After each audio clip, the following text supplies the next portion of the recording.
Screw the intro. What the heck was that?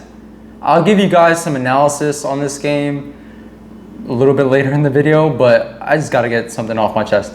Ron Rivera, I know there are a couple people who were approved of his decision towards the end of the game and going for two. I absolutely, even before he called up the play and stuff, I absolutely disagreed with it. The Giants offense was not rolling for most of the game.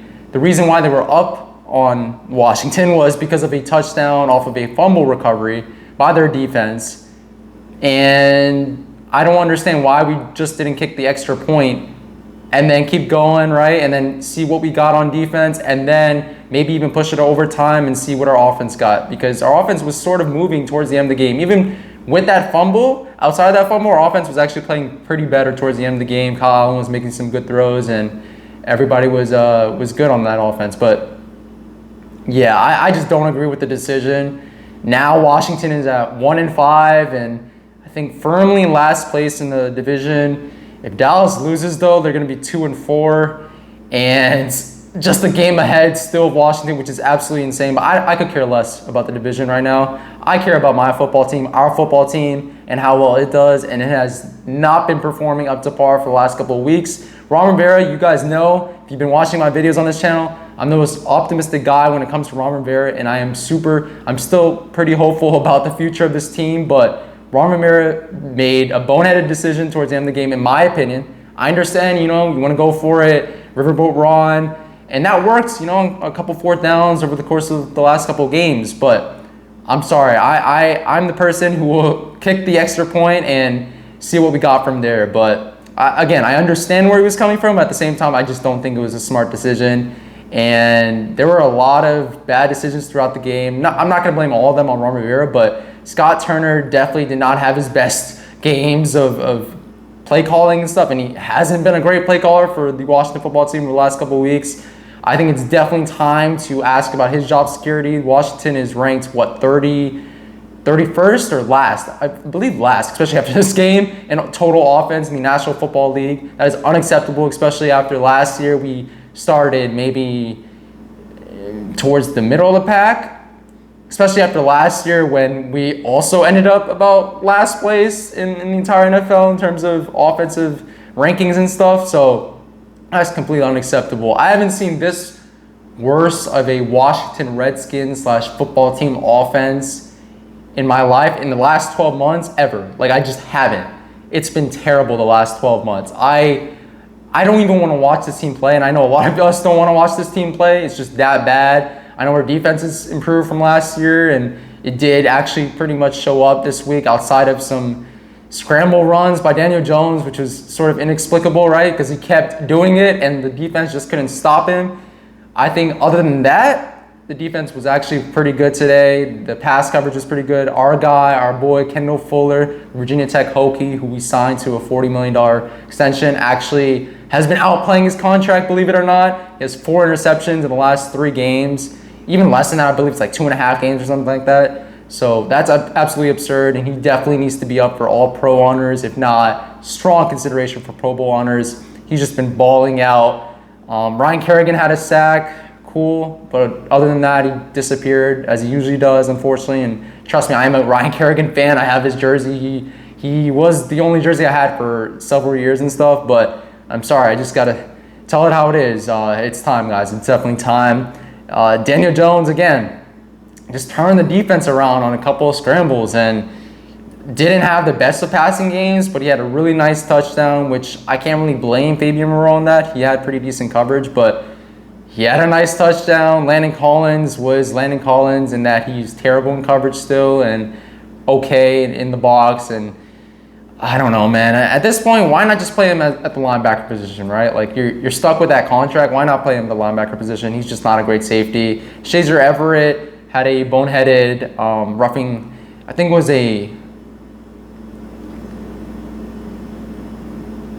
had a boneheaded unnecessary roughness play called on him, and that's terrible. But other than that, he didn't miss too many tackles, which is sort of the bare minimum, right, that we want to see at the free safety position, but something we haven't seen over the last 4 or 5 weeks now. So Shazer Everett wasn't terrible today. He was okay. Jimmy Moreland, the people's corner, had a pretty nice tackle for loss from what I remember, and he was solid. Terry was wide open on several plays, especially there's one play towards the beginning of the game, and I know a lot of people mentioned this on Twitter, but when Kyle Allen could have just threw to Terry because he was wide open for a first down, and luckily he ended up throwing a first down completion a little bit down the field, and it ended up being a first down, but that was a risky proposition for Kyle Allen, and he had Terry McLaurin, right, scary Terry, wide open, so that's something you definitely have to correct next week. Logan Thomas had an amazing touchdown catch off an amazing touchdown throw by Kyle Allen. And that was pretty much the only highlight from Logan Thomas. He had a drop pass that almost turned into an interception. Barely was out of bounds. Penalties on that defense. We see it time and time again. The defense, again, is improved from last year. It's not saying a lot, but it is pretty good. It's middle of the pack, if not in that 10 to 15 range, which is solid, solid improvement. But definitely penalties that are just costly. You just cannot have those penalties week in and week out. John Bostic. I believe on this channel, we've talked about John Bostic being overrated more than any other channel. John Bostic is just not a decent tackler, not a decent linebacker. This guy, there's a reason why in Pittsburgh he was a backup linebacker, right? There's a reason why. There's a reason why he wasn't a starter unless it was a spot start, unless someone went down with injuries. He's just not that good. I know he had a lot of tackles last year. That's fool's gold. He's not good in coverage. He misses the holes a couple of times when it comes to stopping, the run and stuff. He misses the gaps. He's just not a good tackler, not a good linebacker. And the only reason why we're starting him is because nobody else behind him is ready. And Cole Holcomb missed a couple games up until this point. And speaking of Cole Holcomb, he did have a couple of nice plays in the game. Didn't really flash too many times, but was decent. Another decent player, right? Kevin Pierre-Louis, same thing. He was another decent player. Both of them, I believe, had, when they were running towards the flat, they prevented, some large chunks on offense, which is always good on checkdowns and stuff. So that's good there, but it was a tight game. It was a tight game going into the fourth quarter, and really the entire game. It was a 13-13 game. Kyle Allen, inexplicable fumble after having an interception earlier in the game. And I don't blame Kyle Allen completely for that because Jerron Christian has been a mess. He's been a mess this entire season. We were all right that he's just not good, and he will be replaced maybe at the midpoint of the season, or if not towards the end of the season, if not in the offseason, because he's just not good. He's just not good. Sadiq Charles was finally getting his first start at left guard, and then I think he was out after 2 plays. That sucks there, man. I think we all believe that he has potential to be that starting left guard for us. If not, maybe tackle for us for a long time, and just didn't have that opportunity. He was injured after, 2 offensive plays. So that's bad there.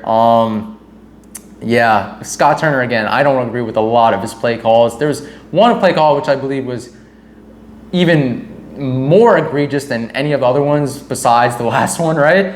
When he called a jet sweep when they were on the 50-yard line. They couldn't get any part of the running game going, right? Pretty much the entire game. And he called a jet sweep after the team was already moving down the field, just passing the ball, right? They had a couple open guys on the field, and they got a couple completions, got a couple first downs, and he called a jet sweep. That was a terrible play call.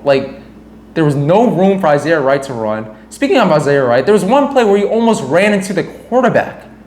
Not before the snap, after the snap. Behind the line of scrimmage. As the quarterback was about to throw the ball. What are we doing? I'm sorry, Scott Turner, man. Your time is... If you don't improve over the next couple games, man, it's over. It's over. It's over. He hasn't shown anything. He showed the ability to help a young quarterback in terms of setting up the checkdowns and stuff, but a lot of offense coordinators can do that around the league. A lot of them are offense coordinators right now, and a lot of them aren't. He just hasn't been good. And I'm sorry it took more than a couple games for me to confirm that, but I'm past the point where I can confirm it. He's just not good. He's not good. Again, if he doesn't show anything the next couple games in terms of offensive play calling, then it's over. It's over. Payne was another bright spot on this defense, on this team.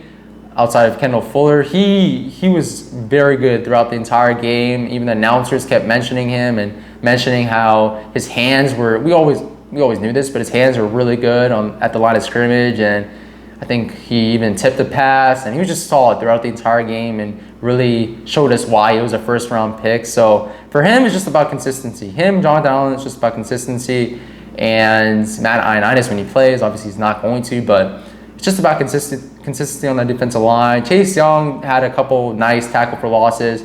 Hasn't had a sack the last 2 games, which is a little bit worrisome, but at the same time, he's still learning, right? Nick Bosa, as great of a year as he had last year, he only ended up with 9.5 sacks, and there were plenty of games where he didn't have a lot of sacks. I even believe when he played against Washington last year, he had several sacks. I think it was like 3, if not more, maybe about that range. So yeah, I don't worry too much about the sack numbers. I wasn't one of those people who thought he was going to break Javon Curse's sack record, right, of 16.5 sacks as a rookie. I wasn't one of those people. I actually strongly believed throughout the offseason, check the tape, that Montez Sweat was going to have more sacks, and he's probably going to lead the team in sacks this year. And we'll see. I mean, Montez Sweat is balling, man. He's balling. Another bright spot on that defense. But yeah, safety group is just a mess. Even though Deshaedra Everett is an upgrade from Troy Apke, barely, by default. That safety group is a mess. Cornerback group is still pretty solid, in my opinion. Kendall Fuller leading the way, of course. And